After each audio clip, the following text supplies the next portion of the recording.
আসবে। খাবো না আমি যেই বাড়ির জামাই তার কোনো ভ্যালু আছে? আমাকে টিউবওয়েলের পানি খেতে দিছে। ও জানে না আমি কিনা পানি ছেড়ে খেতে পারিনি। আর আগে টিউবওয়েলের পানি খেয়ে 3 দিন জ্বর এসে পড়ে শুনু।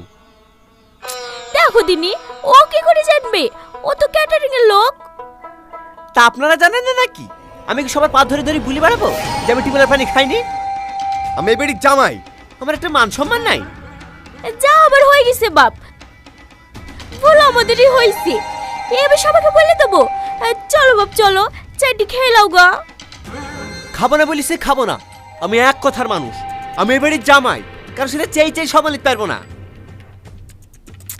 আমি আর পাচ্ছি নি, এমনিতে বিবাড়ি কাজলি খেচা বাঁচা, তার উপর জামাইও পেয়েছি।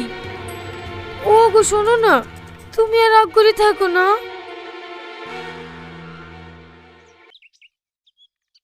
এ আর শোন, বজাতে হয় সময় হয়ে গেছে, টিফিনগুলো সব ঠিকঠাক ওই দিয়ে দিবি, কারো জন্য খাতে যত কমতি না হয়। হ্যাঁ হ্যাঁ ঠিক আছে চাচা, ও আলি তোমাকে টেনশন করতে হবে না। ও গো, এই দেখো তোমার জামাইকে সামলাও গা। কেন আবার কি হলো? জানো না নাকি তোমার জামাই কেমন? এমন ঢেউ বাদলে জামাই পেয়েছি, খুশি কথা রাগ করে বসে থাকবে। আমি আর পাচ্ছি নি, এমন ছোট লোকের সাথে মেয়ের বিয়ে দিছো না, আমার হাড় মাংস জ্বলে পড়ে ছাই হয়ে গেল। কেন এখন আবার কিলি ঝামেলা পাকালো? একটু টিউবওয়েলের পানি দেওয়া হয়েছে বলে বাবু ফলে পালিশ, বাবু টিউবওয়েলের পানি খাওয়া হবে না।